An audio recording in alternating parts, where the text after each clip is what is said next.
Communication, media. They are in us, between us, and with us.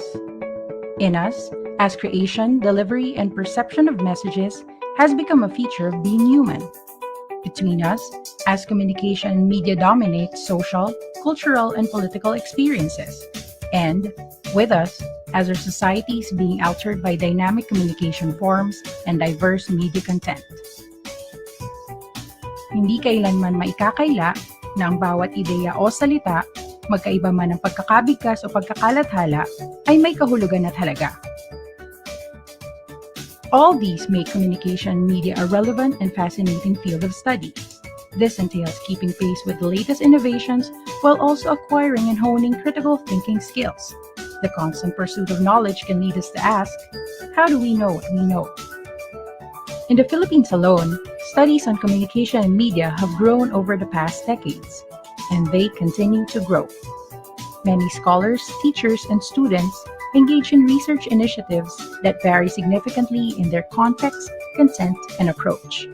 However, these studies are also done independently by individuals or small research teams from different institutions. Hiwa-hiwalay kahit na ang gustong malamay magkakaugnay. Our solution? Let's come together. Let's find a focal point. The Department of Communication Research of the University of the Philippines College of Mass Communication sees this as a great opportunity to bring together communication and media scholars. As the country's leading communication and media research academic institution and the sole center of excellence in communication recognized by the Commission on Higher Education, the department continuously pushes the envelope in advancing communication and media research in the country. Over the years, we have initiated activities in line with UP's mandate to promote research and development and contribute to the dissemination and application of knowledge. And now, to address the need for a focal point, we're putting up a hub for excellence in communication and media research in the Philippines. We call this research hub SALIC. SALIC means factor, element, or key ingredient.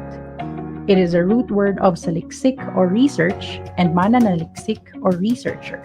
All these words refer to the goals of our research hub. Ang pagsusuri ng mga salik, ang paghahanay ng mga saliksik, at pagsasanay ng mga mananaliksik.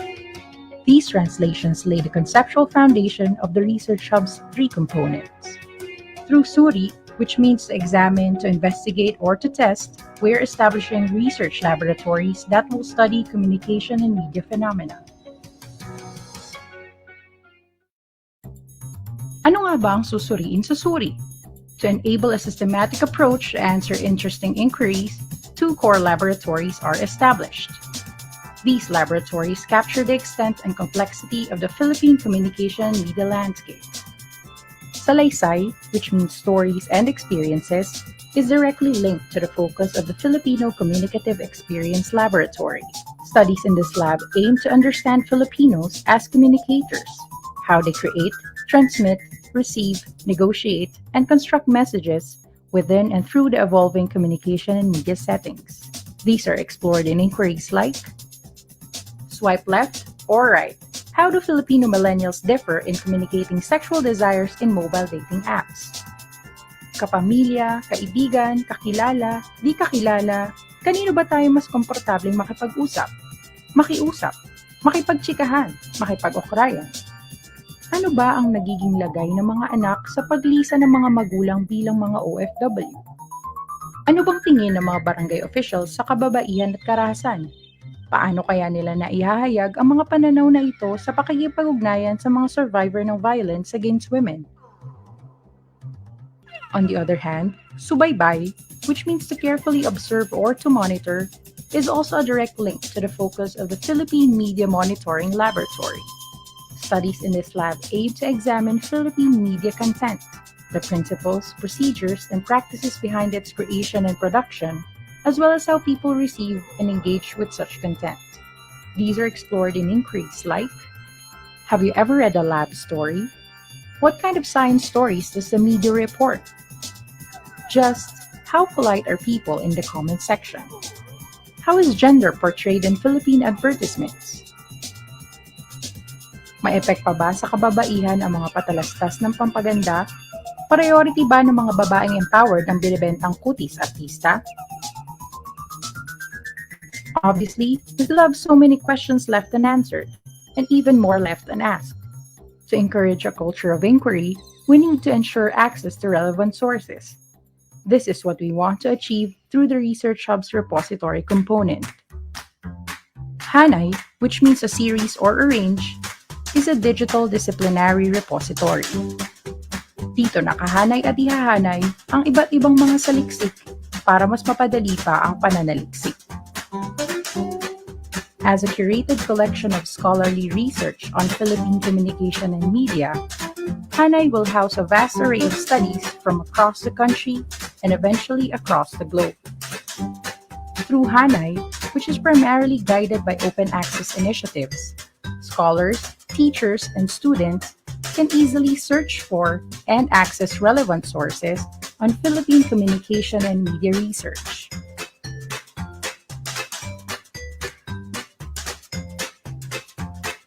Providing access to scholarly works is one thing, but ensuring the quality of research outputs is another. For us, the latter can be achieved through periodic assessment and constant improvement.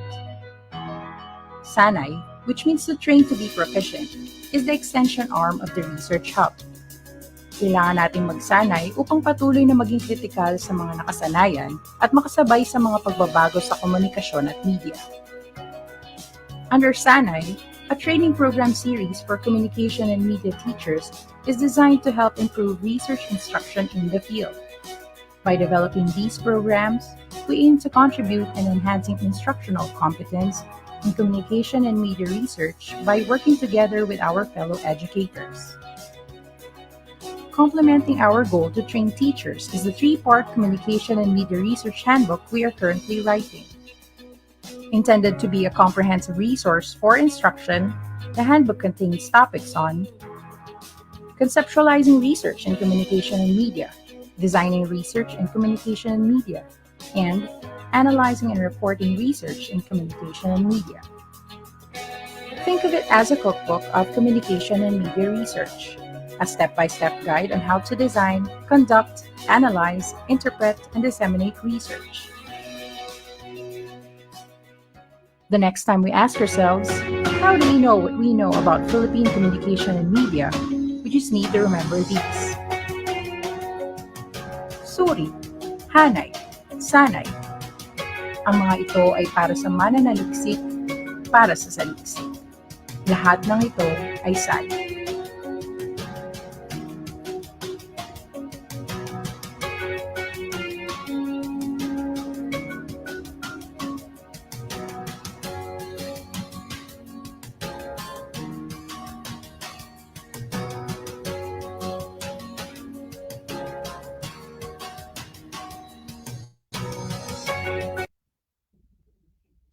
Good morning, everyone.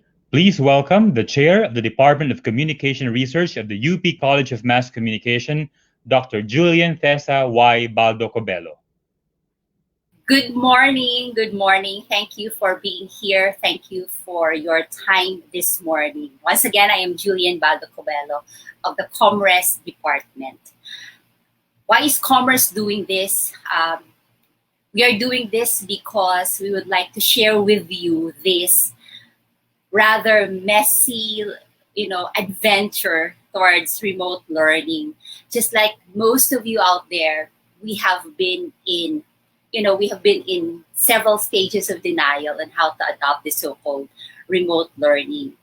But this is not a how-to webinar. This is really a sharing of experiences. We are not saying that this is the model for doing teaching communication and media research. What we are saying is that the Department of Communication and Research, this small department in the College of Mass Communication in the University of the Philippines, really has been, actively and proactively working together, as a department, convivially, collegially, in how we could adjust to the policies of the University of the Philippines, and how individual faculty has really, accustomed to this remote learning possibility that we are just yet to experience. So for many of you out there actually whose semesters have already started, kami ay magsisimula pa lang. Okay? In the beginning, just like you perhaps, we in the department also felt that this is, napaaga itong adjustment natin to remote or flexible learning. But in the context of the Southeast Asian Ministers of Education organizations, actually huli na tayo sa Pilipinas. It's just that the pandemic has sort of forced us to adopt, hurriedly. So what we are going to share, our speakers for today, Junel and Summer, they would like to be called by their first name this morning, will really first, share with you the macro policies of the University of the Philippines, but more really how the college and how the department has, customized and how our program has been redesigned through a rather, long and lengthy consultations, and how individual faculty has also imagined and reimagined our individual courses and our individual syllabi. So that's for today. So this is the first of 4. So we will be together every Tuesday at 10 to 11 a.m. from today until September 1. So I am excited I am excited being with you this morning. Just to plug in the next webinar, we will have another one in August 18 on Philippine Media Monitoring Research, Lessons in Message Analysis and Computational Methods for Legacy and Digital Media. And then on August 25, Researching the Filipino Communicative Experience, Takeaways on Doing Online Interviews, Group Discussion Surveys and Experiments. September 1, that's the last one, Doing Communication and Media Research, Practical and Ethical Considerations in Doing Research in the New Normal. So again, this is not a how-to webinar. We are not showing you the best, the best steps, the best procedure on how to do teaching communication and media research online, but rather just sharing with you the experiences of adaptation, if I may say. Okay, some house rules. Please type your comments and questions in the comment box. Keep your questions and comments civil. We know this already. Our speakers will answer your questions and react to your comments after their talk. All sessions will be recorded live and will be archived on Facebook. Okay, what else? So we entertain comments, but we have Sergeant at Arms behind the scenes. So we will really choose wisely because we have limited time. That's it. So, bring out your notebooks and, converse with your colleagues if, they are with you in your Messenger GCs. And let's have a great and productive morning. I'll now turn you over to Junel and Summer. Thank you so much, beautiful chair of the Department of Communication Research. Magandang umaga sa ating lahat. Again, I am Junel, and welcome to the CommRes Conversation, where we, the members of the department, will share with you our own experiences kung paano namin in-operationalize itong flexible remote learning for the first semester of 2020-2021. Magandang umaga, Junel, and magandang umaga sa lahat. I am Summer, and together with Junel, we will share with you kung ano ba yung mga ginagawa naming preparations for the first semester. So nabanggit nga na gaya ng nakararami, hindi rin naman kami ganun kahanda pagdating sa remote learning. But still, we have to do this kasi may mga estudyante tayo They're waiting for us to make this happen. So maraming worries, no? So nabanggit ni Summer na hindi lang masyadong preparation. Pero I think it's comforting to know, just like what the chair mentioned, that remote learning, okay, that we are in today is actually something that did not came from thin air, right? It's actually a mode that was adapted from the Southeast Asian Ministers of Education Organization, or SEMEO, and this organization called this model as the flexible learning, right? So may agreement sa Southeast Asia kung paano pagaganahin itong framework na ito. And of course, ang tanong natin is, how did the Philippines contextualize this mode of learning? Siguro may sagot yan si Summer para sa inyo. Siyempre, kailangan natin siyang ilapat sa kung paano ba o ano ba yung kakayahan ng education system natin dito sa Pilipinas. So, in particular, SHED adopted the ASEAN Agreement and the definition ng flexible learning, which is the design and delivery of programs, courses, and learning interventions that address the learner's unique needs in terms of the place, pace, process, and the products of learning. That is right. So we know that you already know this, right? So any attempt to go flexible means that we have to consider certain concepts, right? Ano ba yung mga concepts na yon? Student-centeredness, diba? Respect for academic freedom, learning plan-driven, outcomes-based, and flexible to your HEI, okay? Because again, it has to be you and your context that should matter and your programs and courses. So siguro, no? Ano? Junel, so dahil i-adapt natin siya sa HEI, no? So paano ba siya ina-adapt ngayon ng UP? Magandang tanong yan, Summer. So hindi ito naging madali actually para sa UP system as it is composed of various constituent universities. So anong solusyon namin, di ba? So sa UP system, they created a system-wide committee referred to as the Remote Learning Committee. So nagkaroon ito ng pagkascade sa mga CUs at sa UP Diliman, napalad naman ako na maging kabahagi noong Remote Learning Committee na yon. So loosely, sa UP, remote learning is defined as learning from home where previously face-to-face encounters are now mediated by flexible learning system. So sa UP, remote learning is scheduled as a typical class, so hindi siya individualized. It's also remotely delivered in synchronous and asynchronous modes and should never be perceived as inferior to residential learning. Ang isa pang mahalagang tanong siguro dito ay, how did UP operationalize really the remote learning framework, lalo na sa UP Diliman, Summer? Gusto ko sanang sabihin, actually masasabi ko na maganda yung pag-operationalize ng UP Diliman sa kung paano natin gagawin ang remote learning, no? Kung paano natin susundin yung remote learning framework. So nagbigay sa atin ng 3 iba't ibang options na pwede nating subukan gawin. So para sa atin sa CommRes, and maybe you could consider this, we're gearing towards full virtual. Anong mangyayari kung full virtual tayo? Ibig sabihin, we will utilize the computers and other online programs para ma-facilitate natin or ma-enhance natin yung learning ng mga estudyante and of course, yung teaching naman sa side natin. And bukod pa dyan, this also means na LMS-based tayo. So gagamit tayo ng iba't ibang mga learning modes, no? Sa amin sa UP, we have something called UVLE. This is the University Virtual Learning Environment. So kumbaga, meron tayong isang learning management system na tutulong sa atin para mabuo natin yung mga design courses natin and of course, kung paano natin siya gagawin throughout the semester. Ano bang meron sa UVLE? Gaya ng iba pang mga LMS, yung UVLE rather, and other LMS, dito pwede tayong mag-upload ng mga materials natin na ipapagamit natin sa mga estudyante natin. So, we can include there the videos, the reading materials. So, doon natin i-collate yung mga gamit na yon para madali nilang i-access. A lot of LMS din, nagbibigay ng opportunity for the students to interact sa pamamagitan ng discussion forums or perhaps merong mga submission portals para sa mga assignments or sa mga requirements na pinapasubmit natin. Some LMS would also include yung deadlines, no? Para naaalala or nare-remind yung mga estudyante natin kung kailan sila dapat mag-submit. And lastly, karamihan sa mga LMS, merong opportunities para makapagpa-quiz tayo or makapagpa-exam. But of course, kailangan pa nating aralin to and not all LMS would contain all these elements. Right. Pero ang dami parang babaguhin ngayon, no? Ang dami nating ginagawa, ang dami nating aayusin. Bakit nga ba tayo nag-shift, Junel?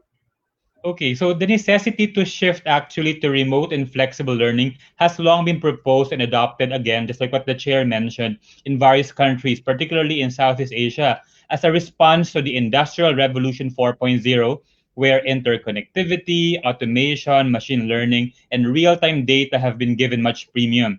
So parang pakiramdam nila, there is a need for learners to be given access to various means and modes of knowing. And ito talaga yung pinupush ng Industrial Revolution 4.0, di ba? Yung maging interlinked lahat ng systems natin. Sadly, and I say this from a very humanist perspective, it had to take a very neoliberal economic framework to redefine knowledge building from independent knowledge acquisition to an independent one. Pero, mas may importanteng rason, di ba? Kung bakit tayo nag-remote learning. Tama ba ito, Summer? Totoo yan, no? While it is essential na nagpe-prepare tayo for the future, the more pressing issue really is, alam naman natin, is the pandemic. So sa ngayon, we still have to abide by the protocols of social distancing and other health-related precautions, no? Especially now, nakababalik lang din natin sa MECQ. But this does not mean na we have to stop the learning opportunities. So, through the remote learning framework nga na ginagawa natin, we express our respect to each individual's right to education.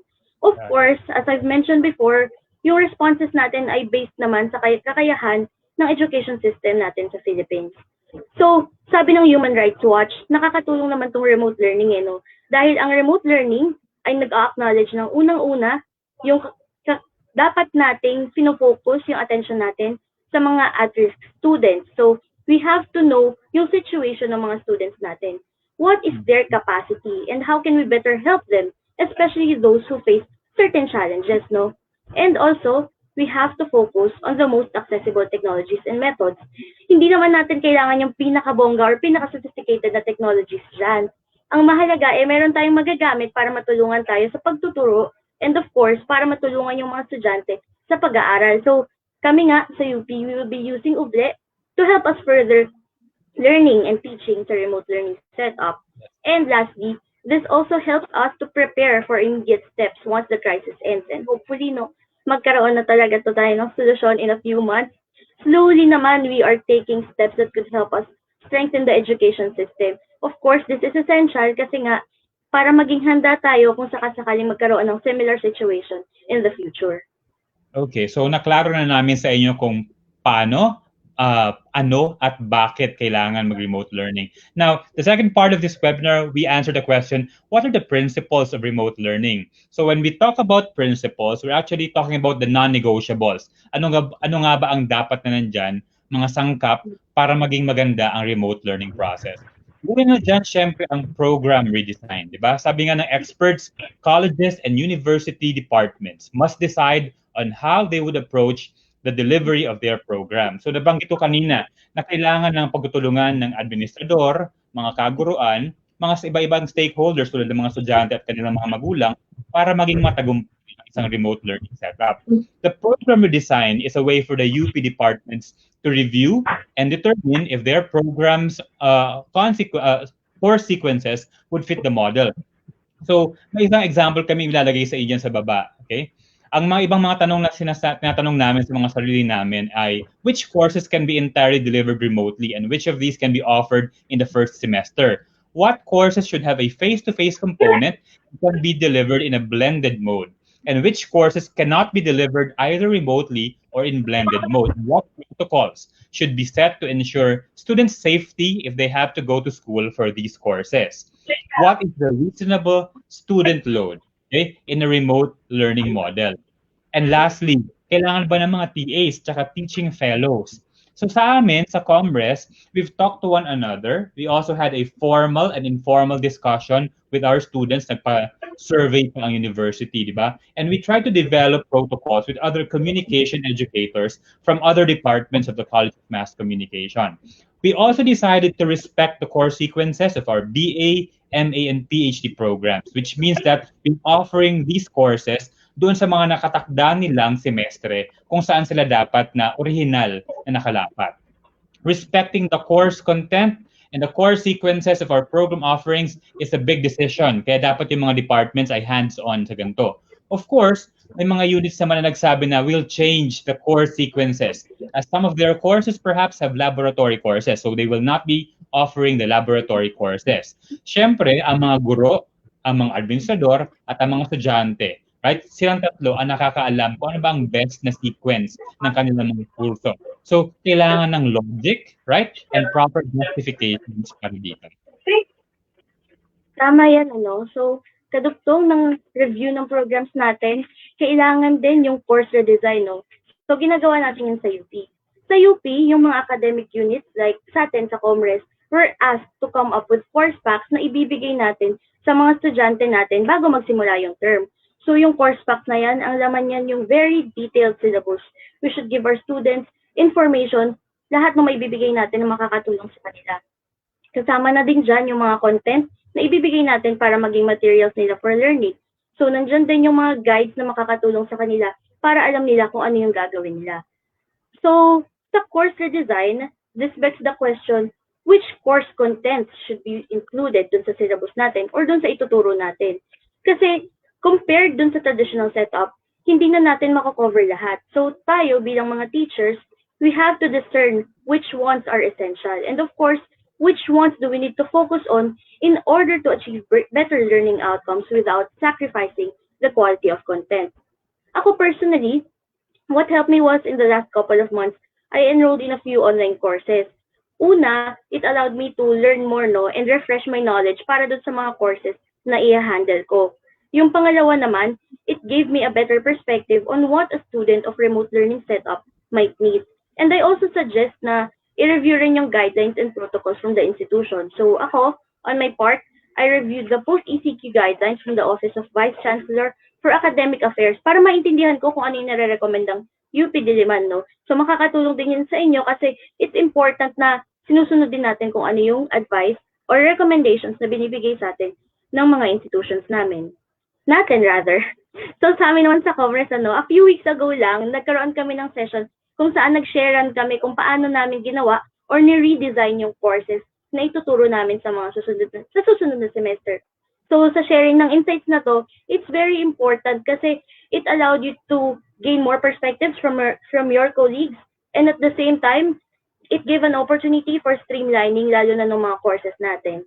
So here is an example of my redesigned course for Introduction to Communication Research. Sana nakikita niyo po siya. So yung una kasi, actually this would be my first time to teach Introduction to Communication Research. What I did, of course, I tried to create a syllabus muna na parang kaya kung magkakaroon tayo ng face-to-face interactions with the students natin, But then, dahil kailangan nga nating mag-remote learning at we are still not capable of doing face-to-face classes, binago ko siya. From the very topical na form of syllabus, naging modular siya. So dun sa syllabus, pinagsama-sama ko yung ibang mga contents para magkaroon ng per modules lang, para mas madaling makita ng mga estudyante kung ano yung mga dapat nilang alamin. Mamaya si Sir Junel, i-share pa niya yung ibang details nito sa atin. So sa syllabus, nilagay ko na din kung paano ko i-conduct yung classes para may overview yung mga students. So there are learning resources. So makikita nyo dyan yung readings and multimedia resources. Some of those nilagay ko as primary and some are supplementary.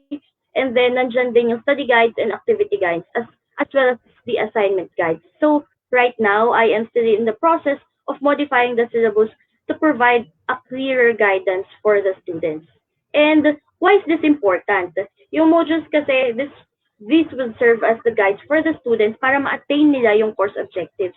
Remember na yung manner of teaching, activities, and assessments natin ay dependent sa organized units of the course contents of the module. So first principle pa lang yan, program redesign and course redesign. Ano naman yung second principle natin, Junel?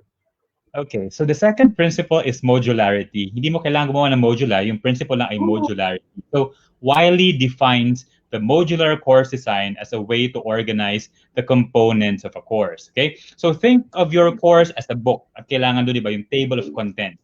At kailangan merong chapters, di ba?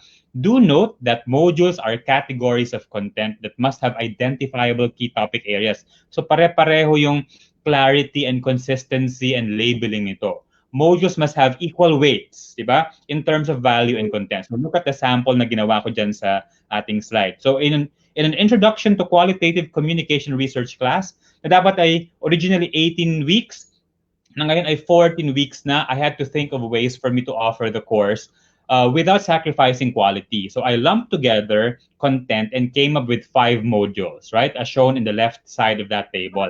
The right side naman, makikita mo yung mga course contents for each module. I also decided to work with the required number of modules that are fit to the number of weeks of the semester. Sabi nga namin, 14 weeks lang yon. Pero dun sa 14 weeks na yon, meron ka pang week for introduction, meron ka pang week for exam, right? Meron ka pang week for integration, right? So parang sa amin, 10 weeks lang talaga ang iyong totoong engagement with regards to classes. Dahil modular ang approach, I need to identify my topics for each module. My students' learning outcomes, my learning activities, assessment tools, and learning materials. Sabi nyo sa amin, ang hirap naman yan, di ba? Pero matagal mo nang ginagawa ito, di ba? Dahil every time naghahanap ka lang talaga ng materials, nag-iisip ka naman talaga ng activities, nagkakaroon ka naman talaga ng assessment, right? So, kung ang tanong niyo ay, do I need to produce my own course materials or any material? Siyempre, kung pabibo ka, ang sagot dyan ay yes, di ba? Pero sabi nga ni UP Professor Portia Padilla ng College of Education sa kanyang webinar titled Course Pack Ganern, there is no need to reinvent the wheel, di ba? If your existing content works at meron ka mga tried and tested na resources, di mo na kailangan gumawa ng mga bagong pack na mga videos na yan to offer relevant. Okay na yung existing mong content. So that is modularity. So anong third principle, Summer? The third principle now is learner-centeredness.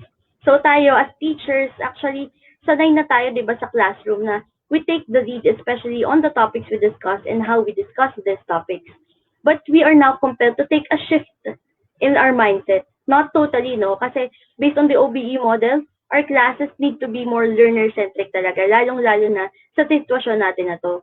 We still abide by the pedagogy, right, Junel? Na yung students can learn on their own, but still, we are leading the teaching. So, ikaw, Junel, anong plano mo sa pagtuturo ngayong semester? Okay, ako personally, this is my declaration, I am more of a lecturer, pero naniniwala ako talaga dapat learner-centered. So I respect and believe that my students are able to become independent learners. Pero dahil ang tinuturo ko ay qualitative research, gusto ko yung perspectives ko din ay ma-incorporate doon sa learning nila. So I curate learning materials like my favorite journal articles or yung mga gusto kong research works as part doon sa pag-introduce ko ng concept sa aking mga klase. Ikaw, kamusta ang iyong delivery, Summer? Kasi medyo iba no? Pero actually maganda yung gagawin mo. Kasi di ba research to medyo mahirap siyang iwan sa self-learning para sa mga estudyante.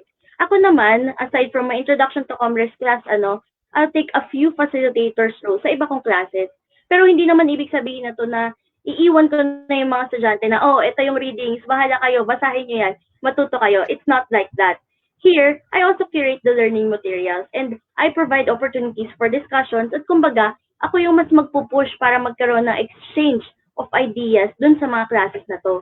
So, sa ganitong sitwasyon, yung mga learners, meron silang capacity to contribute or share control sa kung ano man yung pinag-aaralan at paano ito pinag-aaralan. And makakatulong to, I think, para maging mas participative yung mga learners.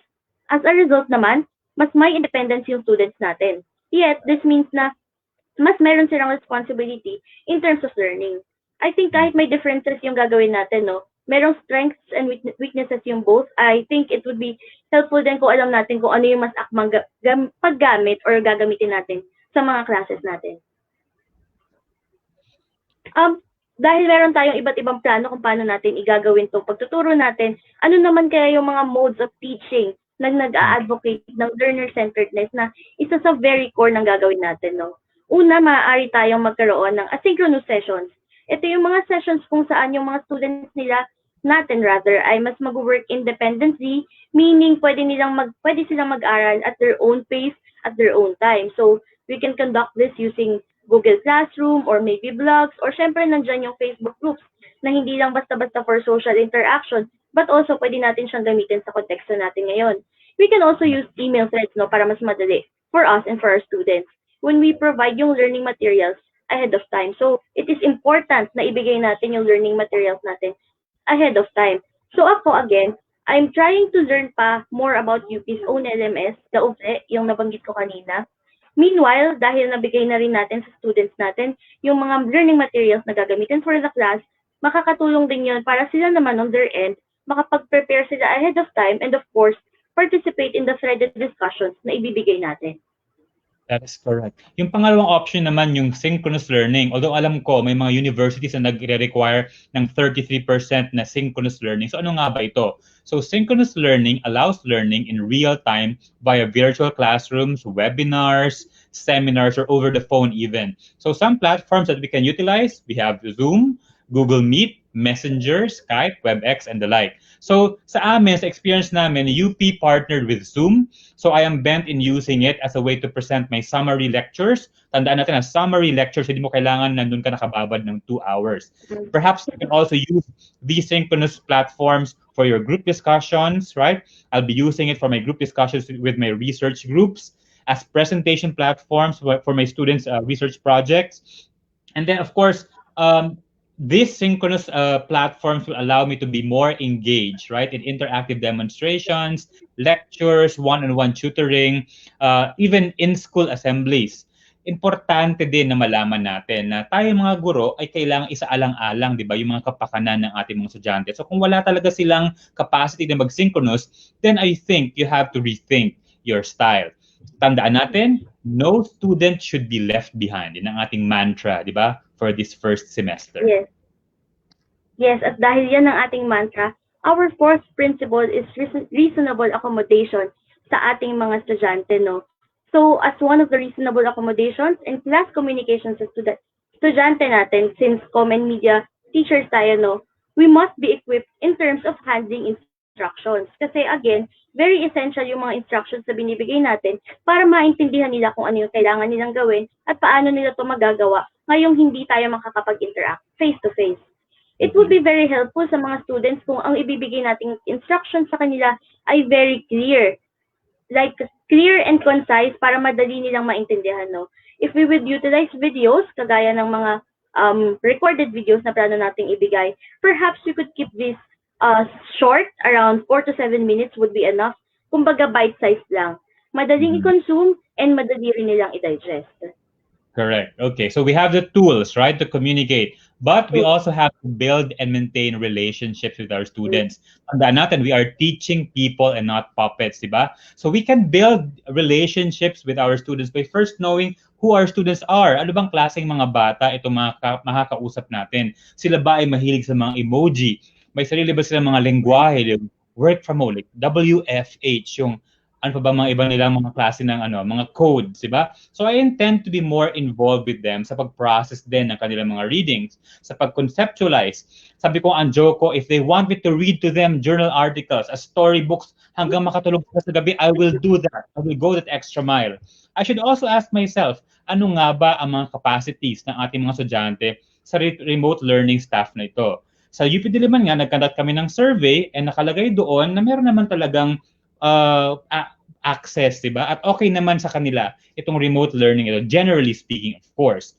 Okay? We can also build relationships through the syllabus. So sa aking syllabus, pwede kong ilagay doon yung iba't ibang ways for them to communicate with me. Pwede nila akong i-email, pwede mag-LMS, pwede mag-platforms, kahit ano. Gagawin ko yan para sa aking mga estudyante hanggang magpalipad ako ng mga agila sa kanila para marating lang ang mga insight, ang mga aking mga course materials. Joke lang yon. Connecting to them on a semi-regular basis can also help create a good relationship with the student. So I'm going to conduct na, sabi ko kanina, regular synchronous sessions para makita ko ang mga students ko at makapag-advise ako ng mga socially relevant ways, diba, for them to problematize their research deeper. Next, I'm also going to announce activities days before, right? Yung klase ko. Hindi yung 1 hour before. Kasi nga, kailangan kong matignan na mag-work itong lahat sa level ng aking mga estudyante. Lastly, I have to have a blackout time. Ano yon? Irerespeto ko yung me and alone time ng aking mga estudyante at sana irerespeto din nila ang me and alone time ko na hindi na ako pwedeng kontakin ng mga alas 9, alas 10, alas 11 ng gabi. Ikaw, Summer, ano pa madadagdag mo dyan? Bukod dyan, no, sa nabanggit mo, another thing is babalik tayo dun sa giving attention to our at-risk students. Paano ba natin makakarakterize yung mga at-risk students? Kadalasan yung mga at-risk students, sila yung mga hindi gaano makapag-deliver sa class in terms of siguro participation or even yung mga requirements. So, usually, ito yung mga estudyanteng may issues sa family or sa personal life nila rather, such as abuse or poverty. So, medyo sensitive yung mga ganito, no, na situations. Meron din tayong mga at-risk students na meron silang duties sa bahay, like household chores or nag-a-assist sila sa families nila. Some even would need to work for their family or even care for their family members. So, meron din tayong mga estudyante na merong lack of support sa social environment nila. So, babalik tayo sa perhaps sa family, perhaps sa friends, or maybe sa community. What do we need to do kung meron tayong at-risk students? We really have to understand their situation. Kung ano man yung comfortable silang i-share sa atin, of course, we will keep everything in confidence between the teacher and the learner. And also, we can use that to better assist them, di ba?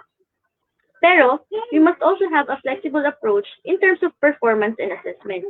There is a possibility kasi na merong mga complicated realities or unexpected instances na kakaharapin yung mga estudyante na mas mag-challenge sa kanila sa pag-meet ng deadlines or ng requirements or even pagsali sa ating mga synchronous sessions. Kumbaga, we add an extra layer of compassion kasi there is an extra layer of challenge. After all, we are all very much challenged by this difficult and unfamiliar situation. Mm-hmm.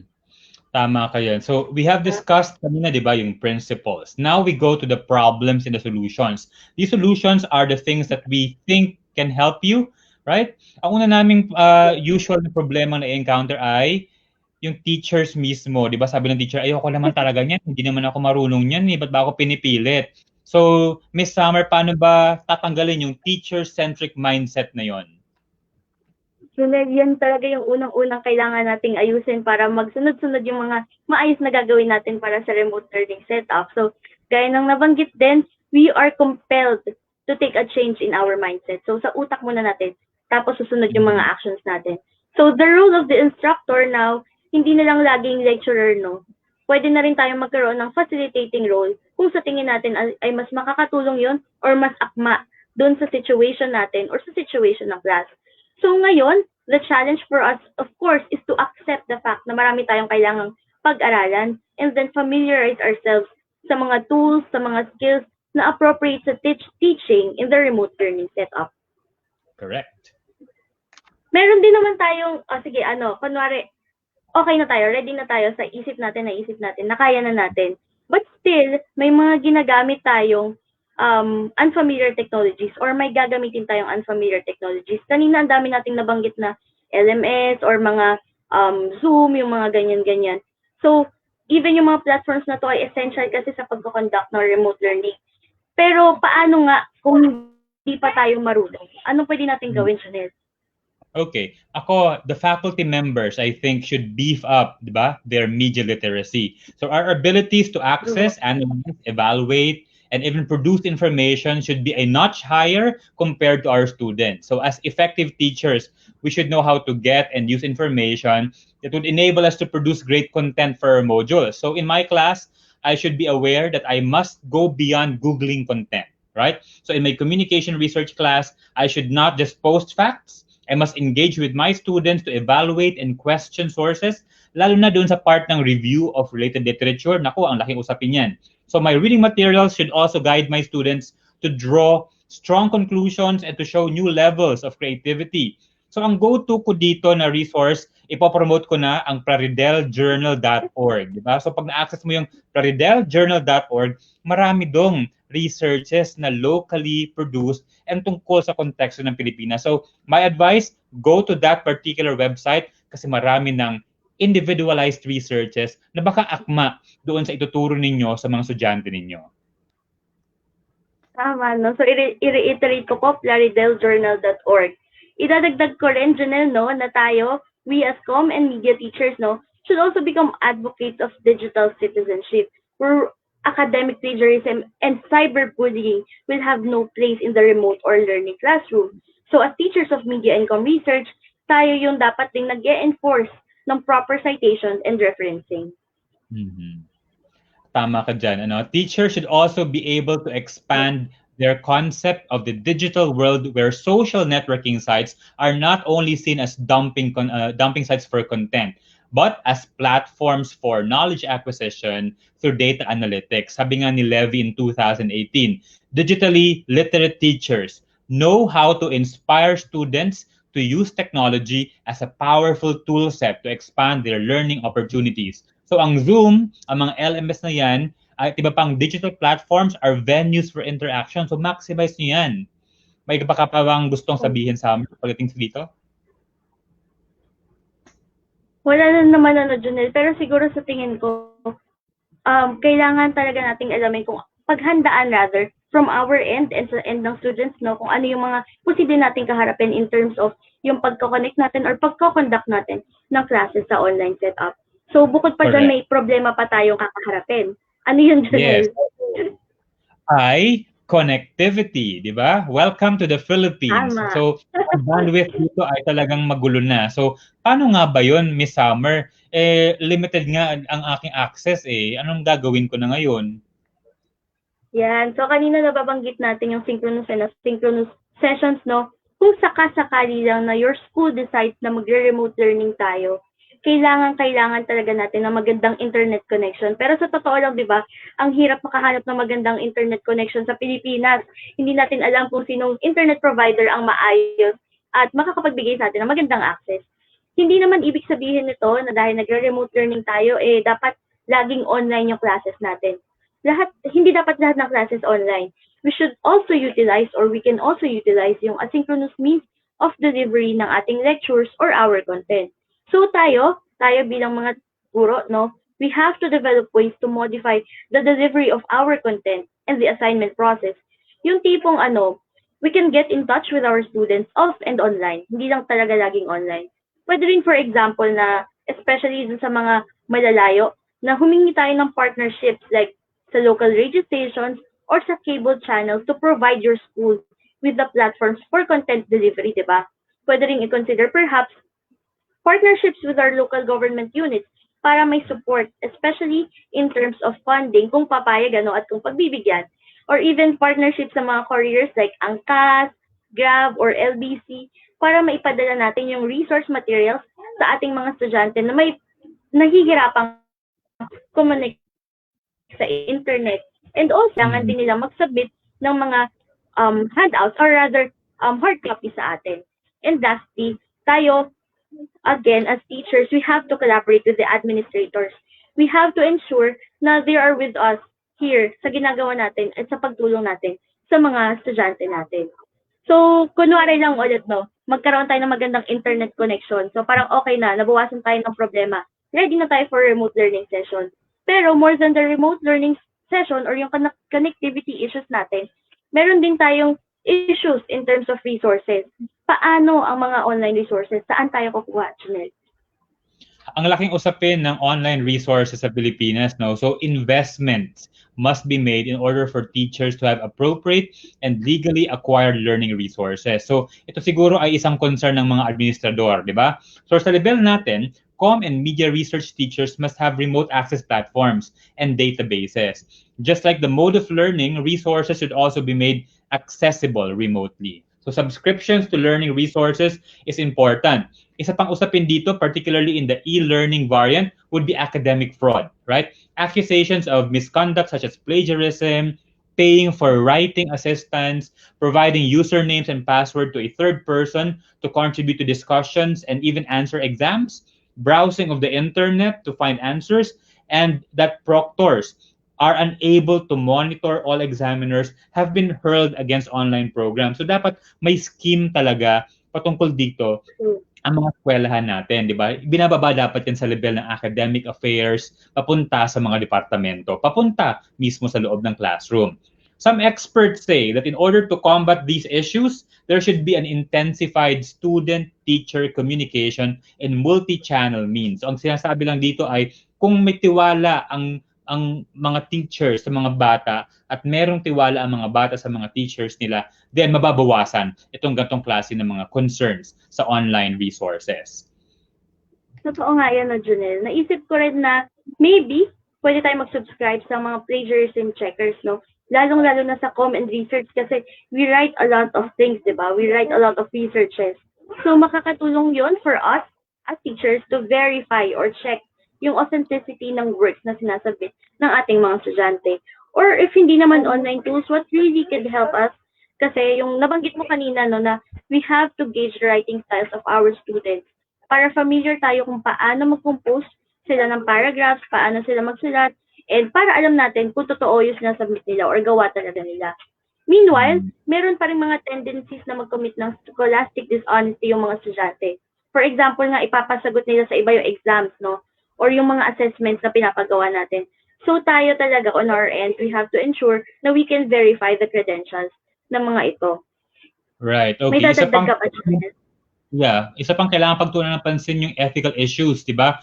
Kasi pag gumamit ka ng platform, kailangan ma-protect mo yung records mo at yung records sa mga estudyante mo. So sa UP, we have asked our staff, right, our co-faculties to sign non-disclosure and confidentiality agreements as they handle privileged, confidential, and sensitive information.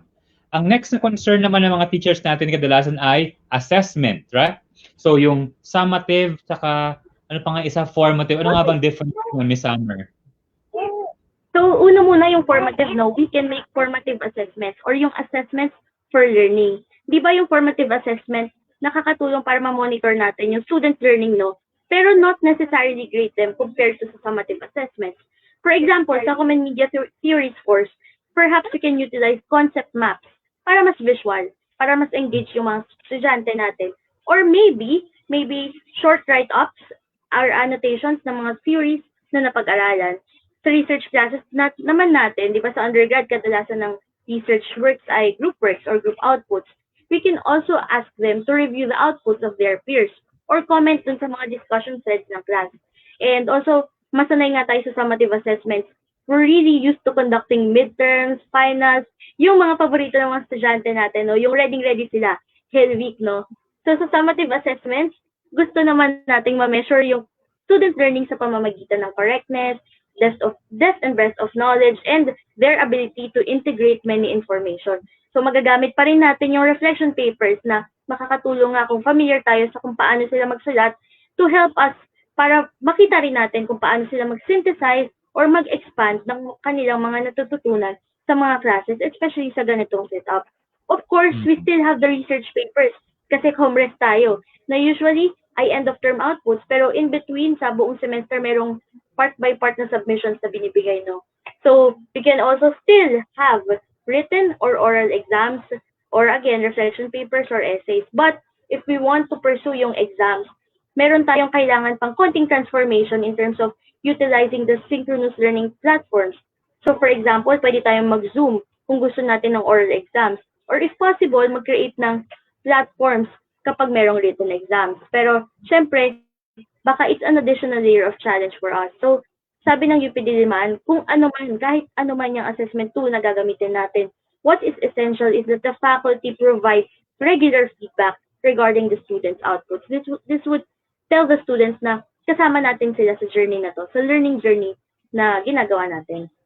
Right. So, paano naman, Junel, kung ayaw ni Mama at ni Papa yung remote learning rather, yung sa tingin nila hindi naman matututo yung mga estudyante dyan eh. What if the parents do not trust the remote learning model? Okay. Ako, personally, parents must be given copies of the student's class guide, di ba? Magpiprovide tayo ng class guide, yung parang syllabus natin sa una. Ipakita yan ng ating mga estudyante sa kanilang mga magulang. We operate on the notion that, of course, teachers have scaled down their course content. So kung lahat ng teachers nag-abide doon sa scaling down, at napakita ito sa mga magulang, I'm pretty sure mag-a-agree si nanay at si tatay na okay lang, di ba? Pagkaroon ng remote learning. Personally, I'm okay din with the kamustahan with the parents, di ba? So kung gusto ng mga estudyante ko na, sir, explain mo naman kay mama at kay papa itong ating course content, then I'm willing to do that, okay? Kung nahihiya naman si student na isama si parent para mapaliwanagan ko, hindi dapat mapaliwanag ko na maayos kay student yung aking course content para makaskade niya na mabuti sa kanyang magulang. In the wise words of our department chair, the Julian Baldo Cobello, it would take a village to raise a child in this online setup. So kailangan talaga may teacher, may student, di ba? May admin at may mga parents na involved sa decision making ngayong araw na ito. Okay? So there, nabanggit na namin sa inyo yung mga F and P's ng remote learning, the foundation, the principles, and the problems/solutions. So sana ay may mga napulot kayo mga aral sa amin based sa mga experiences and insights namin ni Summer. So at this point, we'll be answering some of the questions, right, that you sent us through Facebook. And if you have not actually sent us anything yet, pwede kayong mag-type at babasahin namin yan ngayong umagang ito. Meron tayong isang tanong, Miss Summer, di ba? Direct pa-cue ng question natin na yan. Ayun. Galing, sige, sana okay lang na basahin yung kanyang pangalan, no? Kay Rodrigo Bautista. Paano nga ba magturo ng research kung aking mga estudyante wala talagang technology or kung ang mga estudyante ay wala talagang technology? Wala ring internet, at home only. Paano yung RRL? Sino gustong unang sumagot? Miss Summer, ikaw muna o ako muna? Sige sir, ako na lang muna. Pero syempre, supplement nyo na lang. Marami sa mga estudyante natin yung magkakaroon ng problema in terms of technology, no? Walang gadget, walang internet connection. So siguro, di ba, isa sa mga plano ng DepEd, I'm not sure if you're from DepEd or from CHED, isa sa mga plano ng DepEd ay nagbibigay talaga ng printed modules sa mga estudyante. And dahil nga, kung walang gadgets yung mga estudyante, mas makakatulong na may hard copy sila para patuloy pa rin silang matututo. And in terms of reaching out to them, pwede naman tayong, for example, phone calls, kung kaya, no? Anong madadagdag mo dito, Junel? Ako kasi, kung ang tanong kasi ay walang access sa internet, di ba? At walang technology, I don't think yung solution ay nasa classroom. It has to be the case na ang solution dapat dyan ay holistic, from the admin side, punta sa classroom. Siguro, nabanggit ko kanina, di ba, na pwede nyo kasing ipa-move sa next semester itong mga classes na ito kasi walang-wala talaga. Diba? You can argue to your administrators, wala po talagang technology, wala po talagang internet. So paano nga po kami kukuha ng RRL na yan? That's one solution, di ba? Second solution is that you can utilize your local libraries. Ito mas kailangan ng operationalization sa tingin ko, di ba? You can request perhaps your local government to allow students, I don't know kung pwede yan, lalo na kung naka-MECQ ka, di ba? Na kunya pa isa-isa, pumunta sa mga local libraries para doon magtumingin ng mga materials. Kasi ang kalaban talaga dito ay access. So hopefully na nasagot ko yan. Or, what you can do still is, paano ba? Recalibrate the theoretical foundations. Ito, siguro top of mind ko lang, baka gusto mo na baguhin yung framework mo, di ba? Yung tabula rasa kind of a research ang pagawin. Kasi kung wala silang ma-RRL, baka ibang modes, ibang theorizing ang pwedeng gawin ng mga estudyante mo. Di ba? Okay. So we have a second question. I hope na nasagot yung tanong mo. Yung second question natin ay di ko alam kung Dustin to or Justin. Dustin, oo nga. Rodriguez, okay? Ano po ang inyong mga suwestyon sa pagkalap ng data ng mga bata ngayon at kasalukuyan ang pandemya kung saan restricted ang paglabas ng mga minors, may social distancing at limitation sa internet? Okay, so ang solusyon namin talaga dyan, ina-advocate talaga namin yung online research kasi unang-una, wala talagang paraan para magkalap ng datos sa paraang field research, di ba? Sa paraang survey sa actual environment. So, baka naman, kung meron, doon muna ako sasagot sa merong internet, okay? Kung may internet man, then online research is a must, okay? So you can analyze data from various platforms, di ba? You can analyze media content, right? You can do a media monitoring research. You can do an online communication behavior research, okay? Sa iba't ibang modes, right? Or ways. Ngayon, kung ang problema naman ay yung access sa internet, malaking bagay na tignan siguro yung theorizing ulit. At kunyari man, phenomenological ang research mo. At gusto mo mas introspective, di ba? Ang output, pwede naman yun, na ikaw mismo, parang may certain research na tawag na auto-ethnography na pwede mong i-document yung process mo of doing things. So I suggest na pwede mong i-accept yun, di ba? As a theorizing aspect and / research design sa klase mo. Summer, may ilalagay ka? Idagdag ko rin, Junel, actually, no? Siguro maganda rin na panoorin natin yung fourth session natin, no? Yung sa September 1, meron tayong session on research guidelines na sa tingin namin ay makakatulong sa inyo para maisip kung ano ba yung mga considerations natin in terms of data gathering sa ganitong sitwasyon. So September 1 po, panoorin natin yung session natin on the research guidelines and research ethics. Correct. Okay. Makinig tayo sa batikan ng mga speakers natin sa September 1. Okay. Ang third question ayan, kay John Henry Ordonez. There are cases where we should wait on what to prioritize, content or skills. When teaching how to write RLs, we as teachers can provide them the resources and focus on teaching them how to write RLs effectively and efficiently so that they have a good backbone in scrutinizing whatever text they encounter in the future. Magandang punto yon, no? So, i-share ko lang din yung sa amin sa CommRes. Iba kasi yung aming kurso, isang ibang subject, yung writing doon sa research skill building. So, doon sa mga schools, HEIs or senior highs, na joint yon, mas tricky yon, mas naiintindihan ko yung concern. Pero, siguro nga tama si John, no, na ang i-prioritize mo ay skills building. Paano magsulat, paano mag-data gather. In fact, sa ibang mga universities abroad, nilalagay nila sa kanilang outcomes na no actual data was gathered. So, training lang talaga ito doon sa, or skills building lang by virtue of lectures and fora. So, nilalagay nila sa kanilang, di ko alam kung transcript ba, na wala talaga silang actual training because of the limitations of the pandemic. Summer.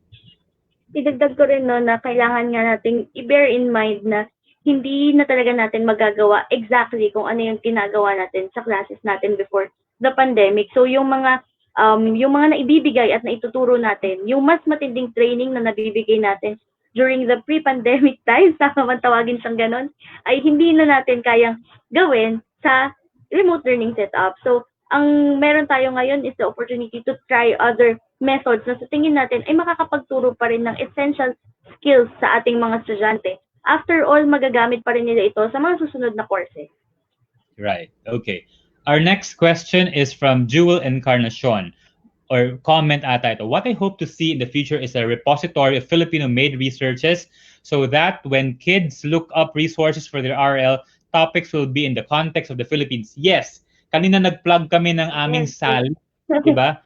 Kasi kaming proyekto sa Department of Communication Research, itong SALIC, meron kaming gagawing repository, hopefully ng lahat ng mga researches na nagawa sa Pilipinas. Pero may certain operationalizations. Pag nagawa na namin ng pulido lahat ng ito, magkakaroon kami ata ng napakagandang at bonggang-bonggang launch, okay, ng SALIC namin.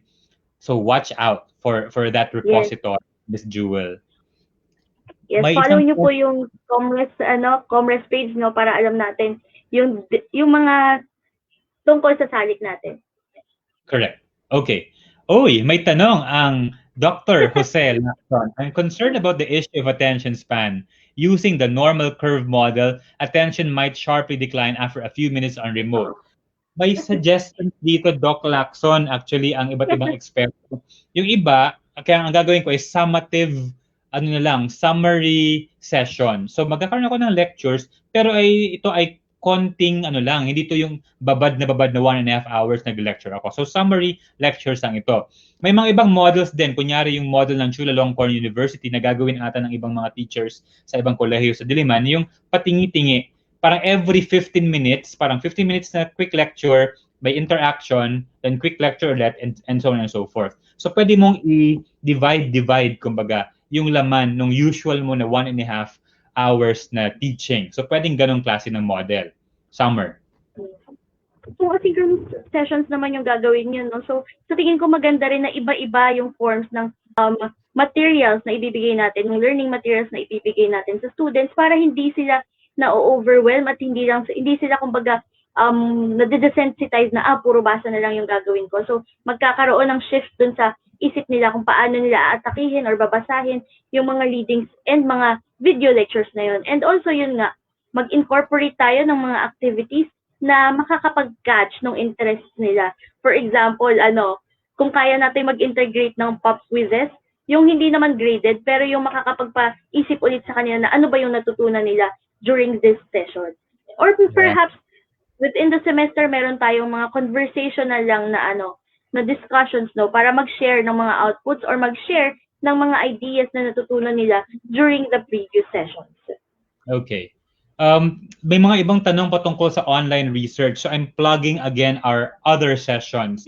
I'll repeat yung sinabi ni Summer. So next Tuesday, 10 to 11 a.m. sa CommRes Conversation ay lessons on message analysis and computational methods for legacy and digital media. So in a nutshell, para siguro itong ano, 'di ba, yung usual na sinasabi natin na content analysis and textual analysis. So yun ang coverage ng discussion ni na Dr. Paragas at ni Professor Bunkin.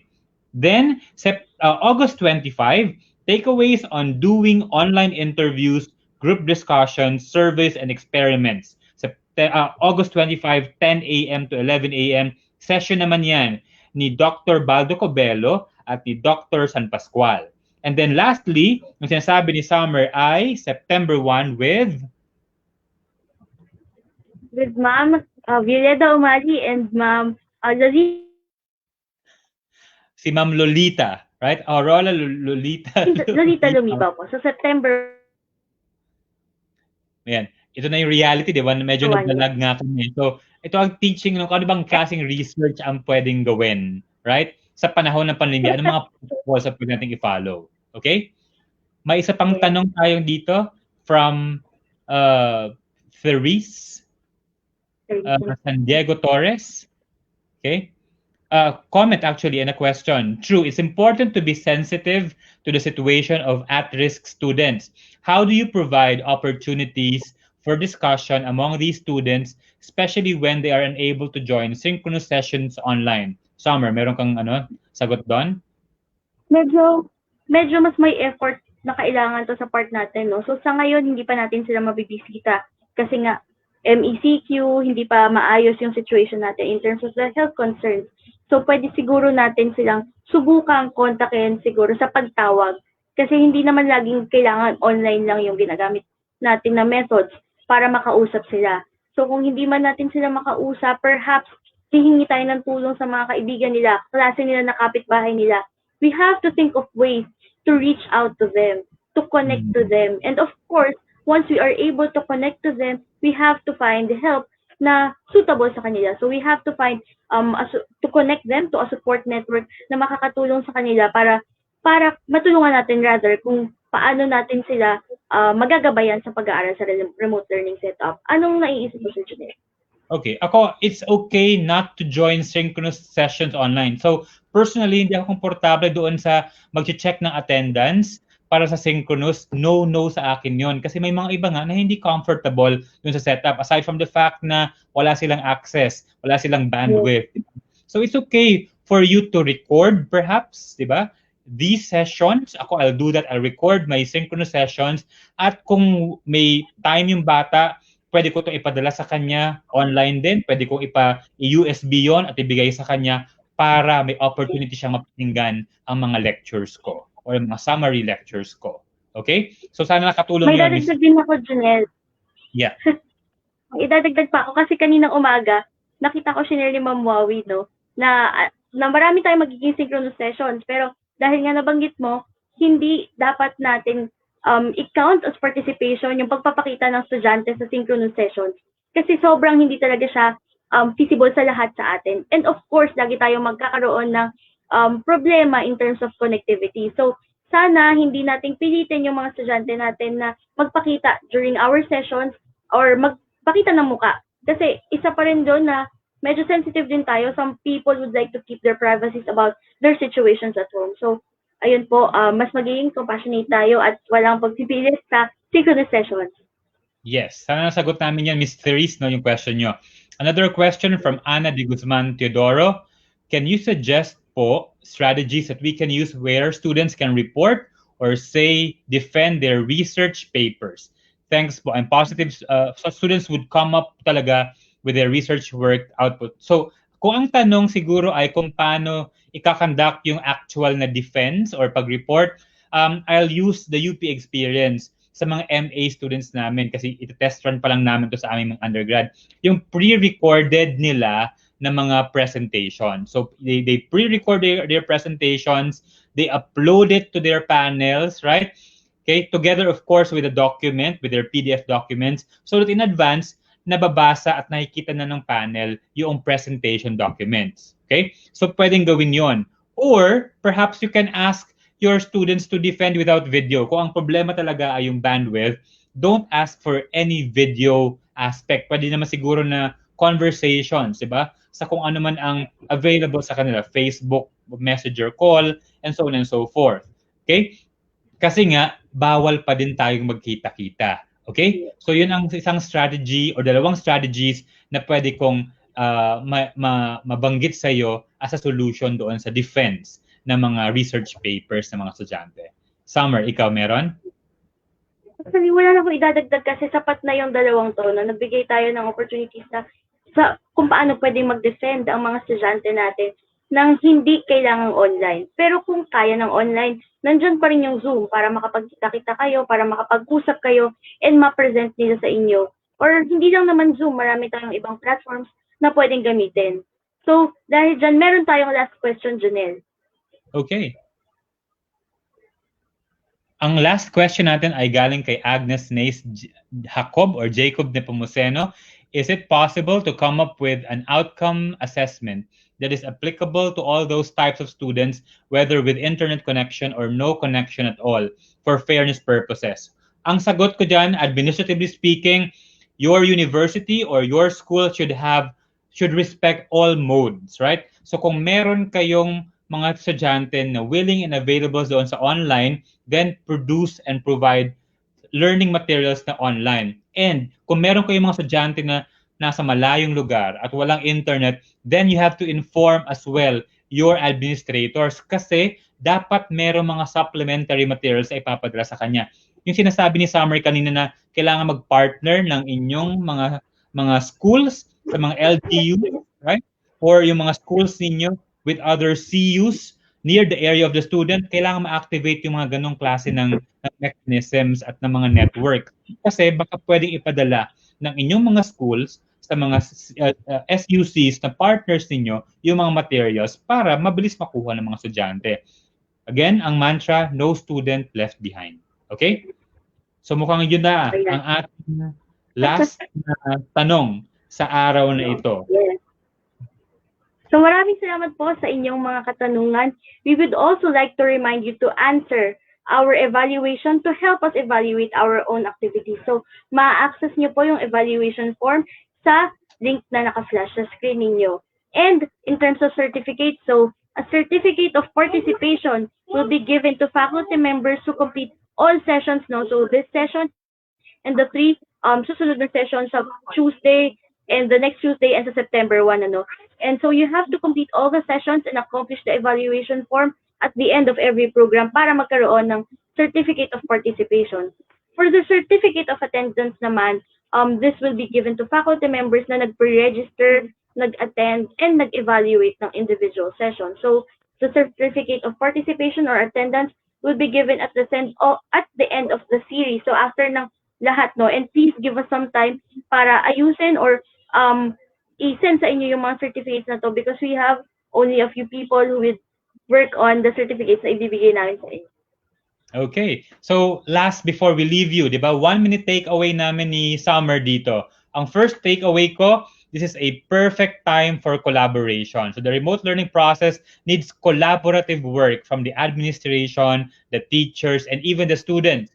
The administration should provide the opportunities for the teachers and their classes to be functional and engaging. Second takeaway, ang framework na ito ay evolving. There will always be room for improvement, right? So we need to know that there is no perfect class guide as everyone is geared to adjust this semester. So huwag kang ma-pressure din sa mga kumare mo na over-prepared na sa kanilang mga classes. And thirdly, school administrators, teachers, and even students should provide constructive feedback on how we implemented our own versions of the remote learning model. Importante na i-monitor and i-assess ang success or even failure ng ating mga communication classes this coming semester. How about you, Summer? Sa akin, no, dahil very substantive na yung binigay sa atin ni Sir Junel, ang masasabi ko lang ay, we are highly challenged by the situation, no, this pandemic. But I think this is an opportunity for us to reconsider our ways, no, sa pagtuturo and explore kung paano pa natin pwedeng ma-improve yung ating pedagogy, and also to help us innovate para na rin handa tayo sa mga susunod na, of course, kung sakaling magkaroon ng similar situation na sana naman ay hindi, or of course, para maging kasabay tayo ng curriculum of the future and industrial revolution 4.0. Right. So thank you for dropping by and joining our conversation. We would like to thank our colleagues from the Department of Communication Research for supporting us backstage. Thank you so much, guys. We thank Dean Arminda V. Santiago of the UP College of Mass Communication. We thank the Office of the Advancement of Teaching, the Diliman Information Office, and the UP Diliman Office of the Chancellor for helping us promote this Tatak UP extension activity. And don't forget to join us in our next conversation next Tuesday po, no? On the lessons on message analysis and computational methods for legacy and digital media. So we will have Professor Fernando Paragas and Assistant Professor John Benedict Bunki next week. See you po on Tuesday, 10 a.m. to 11 a.m. ulit. Right. So maraming salamat po sa inyong lahat for being here. And sana po maging safe po tayo lagi. Okay? Bye-bye. Bye-bye. Thank you.